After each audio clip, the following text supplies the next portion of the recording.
Good morning, students.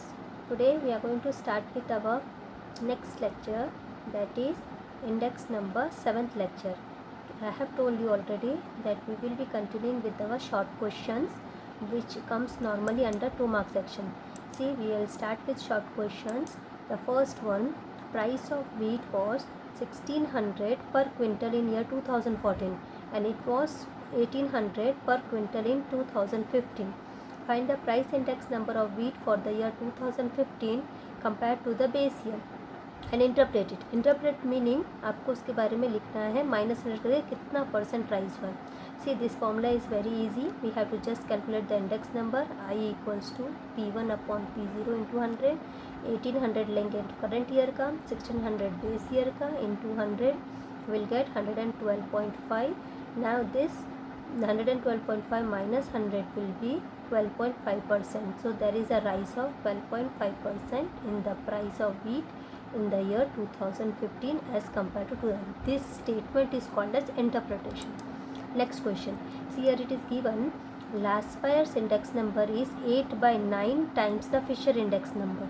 Okay, ये statement को अगर इक्वेशन बनाएंगे तो Laspeyres index number is IL is equal to 8 by 9 times means into Fisher's index number IF. See, it is written over here. IL equals to 8 by 9 into IF. If the Fisher's index number is 180, they have given IF 180, तो IF की जगह पे 180 डालना. तो after cutting 9 2s are 18, we will get 20. 8 into 20, that is 160. तो IL मिल गया 160. We have to find purchase index number. हमारा formula है IF equals to under root IL into IP. ये फॉर्मूला है फिशर्स इंडेक्स नंबर का. जो जो values आपको मालूम वहाँ लिखो.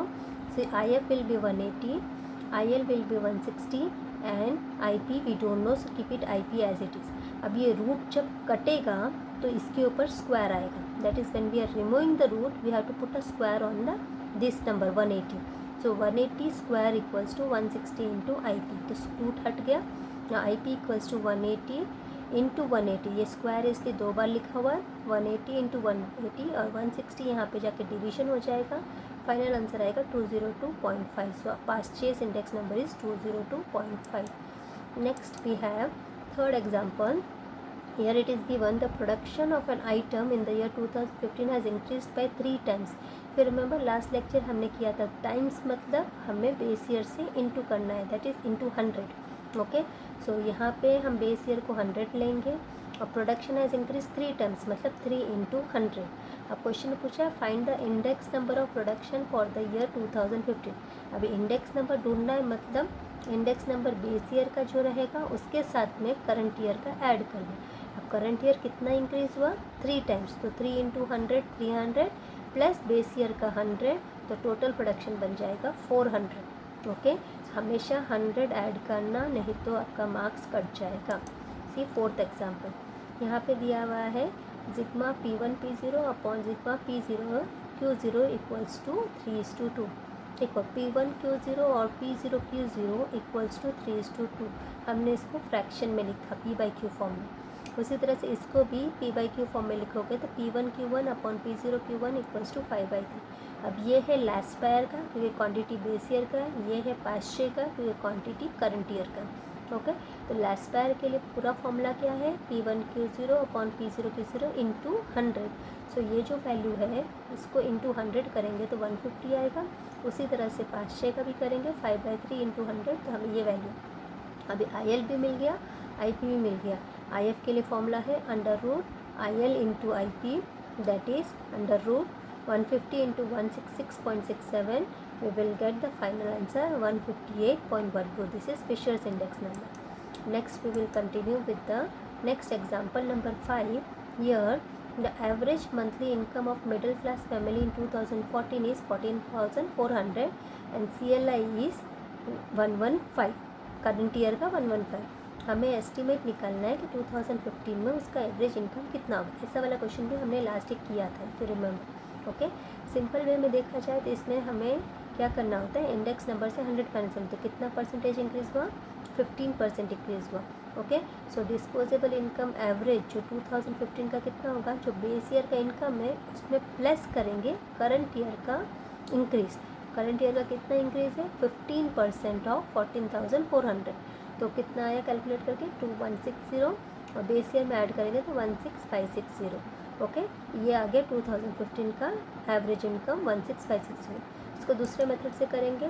जो मेथड हमने वो पिछले वीडियो में देखा था उसमें हमारा फॉर्मूला क्या था, index number of current year upon index number of base year into average income of base year. Okay, current year का इंडेक्स नंबर कितना है हमारा 115। ओके, बेस ईयर का इंडेक्स नंबर 100 और जो एवरेज इनकम है वो है 14,400। डायरेक्टली कैलकुलेट करो, आपको वही आंसर आ जाएगा 16560। Either you can do this और you can do this, both is correct. Okay, इसमें क्या किया, इंक्रीज परसेंटेज निकाल के वैल्यू कैलकुलेट किया और फिर बेस ईयर में ऐड किया और यहाँ पे डायरेक्टली हो गया बिकॉज मैंने 115 के साथ किया तो इसके अंदर डायरेक्ट आंसर आ गया 16,560। तो इसमें ऐड करने की ज़रूरत नहीं होती। दोनों में से कोई भी एक मेथड करो, दोनों करेक्ट है। ओके, नेक्स्ट है 6th वन। यहाँ पे होलसेल प्राइस इंडेक्स दिया हुआ है 2015 का 2016 का। एक है 150.2 और दूसरा है 165.7। हमें निकालना है rate of inflation. See, rate of inflation का फॉर्मूला ये दिया हुआ है, ये आपको लर्न करना है अच्छी तरह से। ये भी एक फॉर्मूला है, इसमें wholesale price index number of current year minus previous year upon previous year into 100। हमेशा डिनोमिनेटर में प्रीवियस ईयर का ही लिया जाता है बेस ईयर का। तो करंट ईयर का कितना है हमारे पास में 165.7, बेस ईयर का है 150.2। तो यहाँ पे लिखेंगे माइनस करके divide by 150.2 into 100, we will get the value 10.32। So inflation मतलब राइज इन प्राइस, कितना प्राइस हुआ, बढ़ गया, दैट इज़ 10.32, इंक्रीज हो गया price. Okay, next is last example. If the increase in the price relative of 3 item is 250%, 265% and 300%। See, increase होता है तब हम क्या करते हैं, प्लस करते हैं। ऐसा वाला भी एक मैंने आपको करवाया था टिपिकल एग्जाम्पल में। तो जितना 250% इंक्रीज हुआ मतलब 100 + 250 350, 100 + 265 365, 100 + 300 400। अगर आप 100 भूल जाओगे इंक्रीज में तो ये आपका सम पूरा रॉन्ग हो जाएगा। वेटेज दिया हुआ 8:7:5, तो वही लिख देना 8, 7 और 5 और फिर उसको ऐड करेंगे। IW multiply this to we will get the value, इसको भी ऐड करेंगे। General index number sigma IW upon sigma W into equals to करेंगे तो आंसर आता है 367.75। अगर -100 करते तो हमें मिल जाता है कितना राइज हो गया, दैट इज़ 267.75% राइज हो गया। Okay, after this I think there is no much example. Before telling thank you to you all, I just tell you that मैं आपको इसके साथ एक वर्कशीट अटैच करूँगी जिसमें कुछ क्वेश्चंस है। This questions you have to complete as homework. वो एक्सरसाइज का है, लास्ट एक्सरसाइज का, और कुछ क्वेश्चंस है जो हम क्लास में साथ में करेंगे। ठीक है, तो जब स्कूल रीओपन होगा तब मैं इसको वापस रिवीजन में 1-2 लेक्चर में हम इसको रिवाइज करेंगे। Some questions we will do in the class and then I will take your class test. So जितना भी सम्स आपको करवाया है या वर्कशीट दिया है उसको अच्छी तरह से प्रैक्टिस करना, और मैं आपके इसके साथ में आंसर की भी अटैच कर दूँगी। ठीक है, thank you and good bye.